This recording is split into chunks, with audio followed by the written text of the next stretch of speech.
이렇게 랜선 팬미팅이라는 컨텐츠를 통해서 여러분들께 인사를 드릴 수 있게 돼서 반갑습니다. 네, 일단은 여기에 여러분들께서 질문을 주신 게 있는데요. 작품 질문부터 개별 질문, 뭐 공통 질문까지 여러 가지가 있네요. 자, 그러면 네, 어, 답변을 드리도록 하겠습니다. 첫 주연 데뷔작 세일러문 재더빙의 턱시도 가면을 맡으셨는데 가장 염두에 둔 것이라고 질문을 주셨습니다. 전속 이제 2년차 때 맡았어요. 세일러문이라는 이제 굉장히 큰 작품이었죠. 어, 저한테도 이제 굉장히 어렸을 때 했었던 작품이고, 여러분들께도 많은 분들께도 또 많은 추억이 있는 작품이라고 생각을 해요. 그래서 저는 이제 이 작품을 하기에 앞서 좀 최대한 이질감이 없어야 된다라는 생각을 했었습니다. 근데 아시다시피 이제 전임자셨던 이제 지금은 그립지만 볼 수 없는 그 김일 선배님과 저와 이제 톤이 조금 목소리 느낌이나 톤이 조금 달랐어요. 다르다 보니 아무래도 그 간극을 좁히는 데는 좀 많은 애로사항이 있더라고요. 그래서 이제 제가 선택할 수 있었던 거는 제 목소리 안에서 최대한으로 표현을 해보자라는 것이 가장 큰 포인트였던 것 같습니다. 음, 처음은 아무래도 많이 이제 듣는 분들이 이제 아무래도 예전 추억을 생각하고 들으셨던 분들은 많이 이질감을 느끼셨을 거라고 생각을 해요. 네, 그래서 저도 되게 그 부분에 대해서 많이 고민을 했었고요. 점차 이제 화수가 진행되면서 조금씩 저도 감을 조금씩 더 잡았던 것 같아요. 네, 그러면서 더 공부도 했었고, 네, 그 이제 어렸을 때 사실은 이제 저는 세일러문을 보고 자란 세대는 아니에요. 네, 세대는 맞지만 이제 정작 제가 이제 즐겨 보지는 않았어요. 네, 저는 이제 주로 용자물, 네, 그런 용자물들을 좋아해서 미소녀물을 그렇게 보지는 않았던 것 같아요. 그래서 이제 성인이 돼서야 이제 그 작품에 대해서 진지하게 공부하고 네, 연구를 했던 것 같습니다. 그러다 보니까 이제 이제서야 이제 이런 느낌이구나라는 생각이 좀 들더라고요. 그래서 그때는 좀 저도 많이 좀 어리기도 했고 그리고 좀 스킬이나 뭐 이런 부분에 연기적인 부분에 대해서 조금 더 성숙하지 못했던 부분들도 있던 것 같아요. 네, 그래서 좀 아쉬운 부분도 많지만 네, 당시에는 이제 제가 할 수 있었던 네, 최선을 다해서 하지 않았나라는 생각이 듭니다. 네, 정말 열심히 했던 것 같습니다. 네, 두 번째 질문이네요. 파워레인저 캡틴 포스 잔자크의 개그 캐릭터 젤라시트를 기억하고 계신지 궁금합니다라고 질문을 주셨는데요. 기억하고 말죠. 네. 전속 때 이제 캡틴 포스가 상당히 또 많은 사랑을 받았었는데요. 저 같은 경우는 이제 여기서 또 다른 레인저도 맡았지만 또 단역들 중에서도 굉장히 이제 젤라시트가 많이 기억이 나요. 왜냐면 여러 가지 패러디물도 많았었고 또 그런 괴인들 중에서 또 다회로 나왔었던 유일한 괴인으로 기억을 하거든요. 그런데 참 저 스스로도 참 되게 재밌게 연기를 했었고 또 이것도 마찬가지로 참 전속이 사실은 어떤 제안이나 어떤 대사를 바꾸는 게 사실은 참 쉽지 않아요. 근데 이때도 사실은 이제 그때 이제 기동 건담이랑 뭐 싱하영 뭐 이런 대사들은 이제 양준모 작가님이라는 작가님이 계시는데 작가님이 이제 그렇게 넣어 주셨고요. 그때 당시에 하트캐치 프리큐어라는 작품이 동시에 진행이 되고 있었어요. 그리고 이제 페어리테일이라는 작품도 같이 진행이 되고 있었는데, 그때 당시에 이제 요 대사에 요런 부분을 한번 하트캐치가 같이 하니까 약간 콜라보 같은 느낌으로 넣어보면 어떨까라는 생각이 이제 든 거예요, 제가. 그래서 처음에 이제 PD님한테 먼저 얘기를 하면 이거 혼날 것 같아서 이제 작가님한테 제가 먼저 개인적으로 연락을 드렸어요. 작가님, 여기서 이게 저희가 지금 하트캐치에서 주인공 대사인데 여기에 젤라시트 대사를 이렇게 바꿔보면 어떨까요? 이렇게 제안을 넣었는데 작가님이 너무 웃으시면서 좋아하시는 거예요. 통화를 했는데, 그래서 작가님이 이거 좋다고 한번, 그럼 이거 작가님께서 혹시 대신 좀 말씀 좀 해주실 수 있을까요? 이렇게 얘기를 했더니 작가님이 그렇게 해주시겠다고 이렇게 말씀을 해주셔갖고 대본이 그 전날에 수정이 됐습니다. 그래서 하트캐치랑 이제 하트캐치의 이제 진달래였죠. 진달래, 그 다음에 바다, 최바다 대사를 또 이제 대본에 넣었었고, 그 다음에 페어리테일의 나츠 대사도 거기에 넣었었어요. 근데 이제 PD님 대본에는 이제 들어갔는데 다른 이제 선배님들 대사에는, 대본에는 그게 없다 보니 당일날 녹음할 때 이제 저는 아무렇지 않게 대사를 했는데 선배님들은 뭐야 이거 대사 왜 이렇게 치고 있어? 하면서 이제 그때 녹음할 때는 이제 NG가 없이 그냥 쭉 가니까 그냥 넘어갔지만 끝나고 나서 혼났어요. 야, 너 대사를 왜 네 맘대로 바꾸냐? 그러시는 거예요. 그래서 김승전 선배님한테요. 근데 이제 말씀을 드렸죠. 이 작가님께서 이게 대본을 전날에 바꾸셨는데 연락을 주셨다. PD님은 이제 알고 계신다라고 말씀을 드렸죠. 그래서 네, 살짝 그렇게 해서 바꿨던 그래서 이제 패러디가 됐던 네, 그 에피소드가, 비하인드 스토리가 있습니다. 네. 자, 그럼 네 번째 이제 작품 질문이네요. 가면라이더 고스트 이고르의 연기 포인트라는 네, 질문인데요.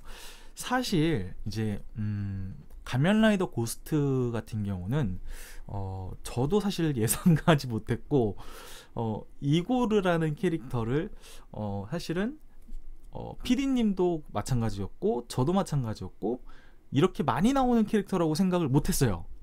네, PD님이 얘 그냥 중간에 죽는 정도, 그냥 그냥 중간 보스 뭐 약간 요런 느낌? 중간 보스는 보통 많이 그냥 중간 죽잖아요. 그래서 그렇게 오래 갈 캐릭터라고 생각을 안 하셨대요. 그래서 끝까지 살아남을 거라고 생각도 못 하셨고 저도 마찬가지로 그냥 중간에 리타이어 하겠구나 라고 생각을 해서 그렇게 큰 부담 없이 이제 처음에 녹음을 임했는데, 저는 이제 연기의 포인트라기보다는 사실은 이제 이 캐릭터가 사실은 좀 무게는 잡지만 굉장히 망가지는 캐릭터잖아요. 그래서 이제 나름 무게는 잡지만 망가질 땐 확실히 망가지자, 그런 마인드로 이제 연기에 임했었던 것 같습니다. 네, 그리고 이 캐릭터가 또 결국에는 또 착한 편으로 돌아서잖아요. 그래서 이제 이 캐릭터에 내재되어 있는 선함은 갖고 있자라는 게 이제 연기의 포인트였던 것 같습니다. 네.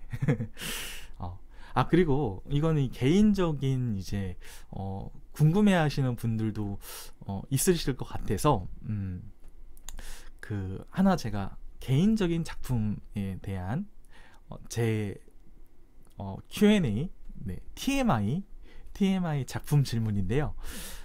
이제 최근에 이제 녹음했었던 이제 데드 바이 데이라이트의 트릭스터라는 학지온이라는 캐릭터를 녹음을 했었고, 그 다음에 그 캐릭터가 이제 어쨌든 대바대에서 최초의 한국인 캐릭터로 이제 출시가 돼서 이제 전 세계의 대바대 유저분들께서 많이들 즐기고 있다라고 얘기를 듣고 있습니다.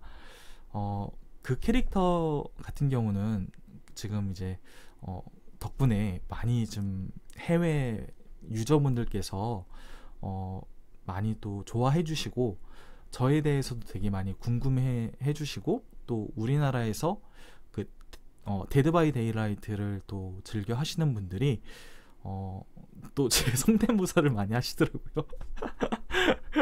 네, 가끔 저도 이제 유튜브를 보다 보면은 네 너무 웃기더라고요. 재밌습니다. 네, 근데 그 캐릭터를 이제 연기할 때 K-팝 이제 아이돌이지만 살인마라는 캐릭터잖아요. 그 캐릭터를 연기할 때는 많은 정보가 주어지진 않았어요. 그리고 이제 실시간으로 그 캐나다에 있는 그 이제 데드 바이 데이라이트 개발자들과 이제 영상 뭐라고 하죠? 영상 통화? 영상 통화? 네. 어쨌든 이제 화상 통화를 하면서 이제 실시간으로 이제 통역을 해주시는 분이 있었고 이제 실시간으로 이제 왔다 갔다 하면서 의견을 주고받으면서 이제 연기를 했었는데 조금 광기 어린 살인마를 표현해달라는 질문을 광기 어린 살인마를 표현해달라는 주문을 받았고 또 거기에 이제 조금 이제 아이돌이니까 조금 아이돌스러움을 표현해달라. 그리고 거기에 이제 한국스러움을 조금 더 넣어달라라는 그런 주문을 오더를 받았던 것 같습니다. 네, 하면서 되게 굉장히 한 5시간, 4시간, 5시간? 5시간 정도 녹음이 소요됐던 것 같아요. 네, 엄청난 체력적인 부담이 있었지만 근데 되게 좀 결과물이 되게 그래도 재밌게 잘 나온 것 같아서 저도 뿌듯했고 네, 즐기시는 분들도 되게 재밌게 해주시는 것 같아서 저도 참 만족하고 있습니다. 네. 자, 이제 그 다음에 개별 질문입니다. 성우라는 직업을 선택한 계기가 궁금하시다라고 질문을 주셨는데요. 저 같은 경우는 원래 요리를 전공했었고 저희 부모님께서도 당시에 지금은 안 하시지만 당시에 이제 레스토랑을 운영하셨어요. 그래서 저는 이제 자연스럽게 저희 부모님의 가업을 이으려고 레스토랑을 이제 요리과를 대학을 전공하고 진학을 했는데 생각보다 이제 적성에 맞지 않더라고요. 그래서 어떤 일을 할 수 있을까 조금 고민을 많이 했었는데요. 어느 날 텔레비전에서 이제 광고가 이렇게 나오는 거예요. 코카콜라 광고였던 것 같은데 딱 귀에 딱 꽂히더라고요. 그래서 저런 거 광고 나도 할 수 있을 것 같은데? 라는 약간 근거 없는 자신감이 생겼어요.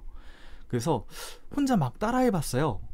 근데 나 혼자 듣기에는 이제 그럴듯한데? 막 이런 생각이 든 거죠. 그래서 성우라는 직업을 한번 해볼까? 이런 생각이 들었죠. 근데 당시에는 제가 대전에 살고 있을 때였는데 대전에는 성우학원이 없었어요. 지금은 있지만 그래서 이제 서울에 성우학원이 있다라는 걸 알고 이제 부모님을 설득을 해야 됐는데 부모님의 반대가 너무 완강했어요. 그래서 부모님께서 이제 반대가 너무 심해서 제가 이제 그럼 부모님의 도움 없이 제가 스스로 혼자 알아서 하겠습니다 라고 하고 제가 아르바이트를 이제 2달 정도를 더 해서 서울에 올라갈 이제 돈을 마련을 했어요. 그렇게 해서 이제 당시에 시급이 한 2,200원 뭐 한 그 정도 할 때였는데 이제 한 60만 원 정도 되는 돈이었던 것 같아요. 그래서 그 돈만 가지고 정말 딱 한 달 생활할지만 돈을 가지고 올라와서 이제 서울에 있는 이제 지금 그때는 지금 없지만 박일 선생님께서 운영하시던 STA라는 성우학원에 등록을 해서 아르바이트를 하면서 이제 고시원에서 생활을 했습니다. 이제 그렇게 해서 약 4년 정도 성우 준비를 해서 이렇게 시험을 계속 보다 보니까 네, 계속 떨어지고 하다가 네, 대원 이제 2기 때 네, 1차, 2차, 3차, 4차, 5차 이제 한 번에 이렇게 통과를 운 좋게 해서 지금의 성우가 네, 된 것 같습니다. 네. 자, 그러면 두 번째 질문을 한번 보겠습니다. 성우를 직업으로 선택하길 잘했다라고 느끼실 때가 언젠가요? 라고 질문을 주셨는데요. 성우를 직업으로 선택하길 잘했다. 저는요, 개인적으로는 시간 대비 고수입 너무 속물 같나요? 네, 일단은 성우가 시간에 대비해서 일단은 정말 네, 수입이 괜찮은 것 같아요. 그래서 일이 정말 많을 때는 정말 괜찮은 직업인 것 같고, 단점으로는 이제 남는 시간이 좀 너무 많다 보니까 그 시간을 잘 활용하면 좋은데 잘 활용하지 못하면 좀 너무 조금 처지거나 아니면은 좀 잡생각이 많이 드는 거, 네, 그런 거 빼고는 대체적으로 참 만족하고 있습니다. 네, 세 번째 질문이네요. 네, 성우님을 가장 잘 나타낼 수 있는 대표 대사는 무엇인가요? 라는 대사인데요. 네, 저는요, 제가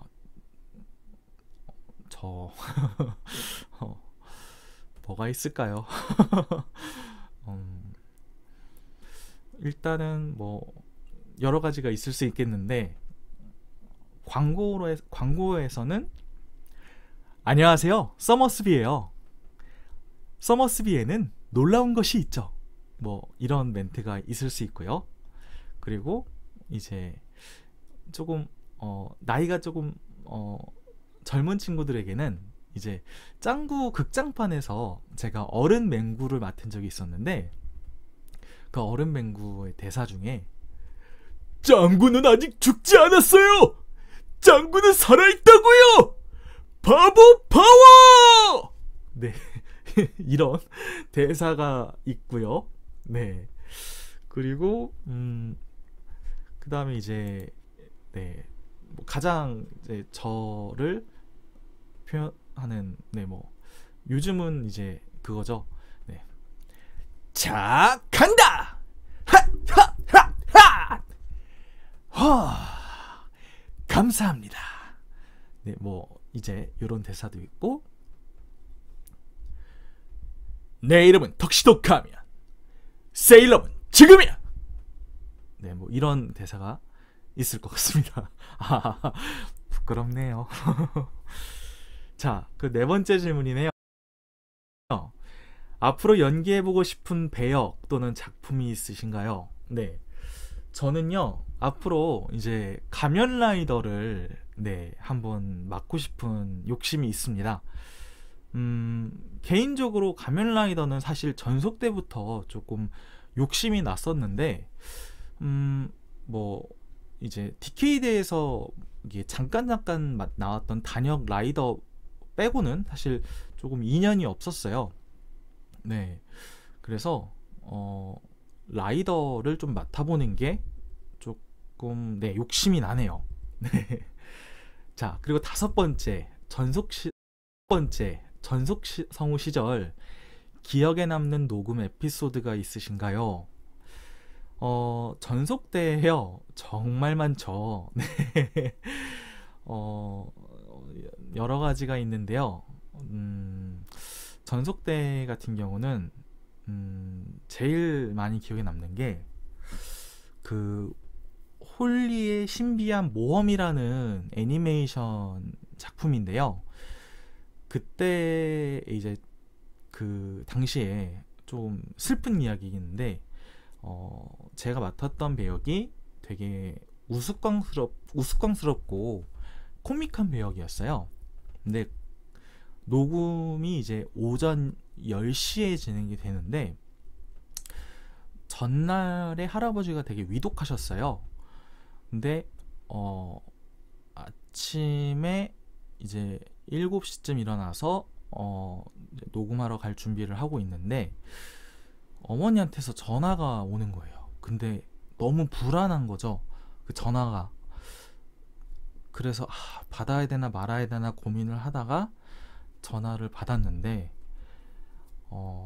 할아버지께서 네, 돌아가셨다라고 제 어머니께서 말씀을 하시더라고요. 그래서 그때부터 이제 눈물이 터져서 미치겠다. 어머니한테 이제 엄마 저 이따가 되게 코믹한 연기 막 이런 거 해야 되는데 하필 지금 전화 주셨어요 하면서 어머니께 참 철없는 원망을 했죠. 근데 이제 어쨌든 네 가서 전화를 끊고 이제 가서 연기를 해야 되는데 이게 자꾸 생각이 나는 거예요. 계속 눈물이 자꾸 나는 거예요. 근데 이제 어쨌든 저는 전속이니까 녹음에 지장이 있으면 안 되잖아요. 그래서 계속 참았어요. 그래서 이제 막 숨소리도 안 들어가게 하려고 이제 막 이렇게 참고 막 있는데 이제 녹음 제 차례가 됐어요. 그래서 대사를 이제 했죠. 진짜 힘겹게 대사를 했어요. 막 했는데 나와서 그리고 막 이렇게 정말 3시간 동안 정말 저한테는 너무 정말 정말 힘든 기억이었던 것 같아요. 그때 끝나자마자 펑펑 울었거든요. 근데 그 사람들이 왜 그러냐. 그러니까 이제 사실대로 얘기를 했죠. 그랬더니 아니 그런 거였으면 얘기를 하고 그냥 다음에 녹음하면 되지. 왜 굳이 왜 미련하게 왜 그걸 참고 앉아 있었냐 뭐 이렇게 하시더라고요. 그래서 이제 전속이라서 저는 이제 전속이니까 제가 녹음에 지장이 가면 안 되지 않겠습니까? 뭐 이렇게 얘기하고 어쨌든 네 이렇게 말씀드리고 어쨌든 네 저는 바로 이제 대전으로 내려가서 할아버지를 보러 왔던 네 좀 슬픈 추억이 있습니다. 네. 자, 그럼 어쨌든 또 이 얘기하려니까 또 살짝 눈물이 네 나네요. 네, 6번째 질문이네요. 자신의 목소리 내에서 가장 연기하기 쉬운 배역과 어려운 배역. 네, 저는요 일단은 제 목소리에서 가장 연기하기 쉬운 배역은 밝은 캐릭터, 네 그리고 열혈 캐릭터 이런 거는 되게 연기하기 편해요. 네, 원래 이런 쪽이 되게 좀 저한테는 좀 좋은데 이게 좀 의외로 좀 많이 안 오더라고요. 네, 밝은 캐릭터가 원래 좀 주 전문인데 희한하게 전속 때에도 그렇게 많이 오지 않았어요. 그래서 네 이걸 들으시는 PD님들 네 저는 밝은 캐릭터 잘할 수 있습니다. 그리고 어려운 배역, 네 어려운 배역은 과묵한 배역이 참 어려워요. 제가 성격이 조금 네 좀 약간 네 좀 밝은 편이라 그런가? 그래서 네 과묵한 거는 참기 힘들더라고요. 네 그렇습니다. 근데 많이 그래도 옛날보다는 좋아진 것 같아요. 과묵한 배역도 이제 잘할 수 있습니다. 네. 자, 이제 공통 질문이네요. 앞으로 이루고자 하는 목표. 네. 앞으로는요, 이제, 저는, 예전에도 마찬가지고, 지금도 마찬가지인데요. 대중적인 성우가 되는 게 목표입니다. 대중적인 성우. 어떤 의미일까? 네. 대중적인 성우, 그냥, 많이 알려졌으면 좋겠다라는 거죠. 네. 그냥 많이 알려지고, 네. 많이 일하고 싶습니다. 그리고, 많이 사랑받고 싶어요. 네, 그런 성우가 되는 게 목표입니다. 그리고 좋은 성우로서, 그리고 따뜻한 성우로서 기억되는 게 목표입니다. 네, 그리고 두 번째, 선배 성우로서 성우 지망생들에게 조언을 하자면요. 네, 저도 지망생 시절이 있었고, 지망생 시절이 참 짧았다면 짧았을 수도 있고 길다면 길 수도 있는 4년이었어요. 그 기간 동안 저도 9번의 시험이 있었고 8번을 1차도 합격을 못했습니다. 근데 1차도 합격을 못하면서 8번의 탈락을 이제 맛보면서 이게 과연 내 길이 맞는 것일까 라고 정말 많은 고민을 했었고, 중간에 정말 포기하고 싶었던 순간들도 정말 많았는데요. 제가 감히 어떻게 시험에 되겠다, 떨어진다, 이런 당락을 말씀드릴 수 있겠습니까? 근데 하지만 이 끈은 놓지 않고 계속 도전을 하신다면 어쨌든 계속 기회가 있는 거잖아요. 시험을 볼 수 있는 기회가 있는 거잖아요. 네, 이 시험을 계속 도전을 하신다면, 이 시험의 끈을 놓지 않는다면 언젠가는 정말 기회가 와서 저처럼 정말 보잘것없는 재능을 갖고 있는 사람이 성우가 된 것처럼 여러분들도 성우가 돼서 언젠가 저와 같이 연기하는 날이 오지 않을까요? 네, 그렇습니다. 네, 이상으로 더빙 덕후님의 랜선 팬미팅을 마치도록 하겠습니다. 지금까지 대원방송 2기 성우계 스마일보이 김디도였습니다. 감사합니다.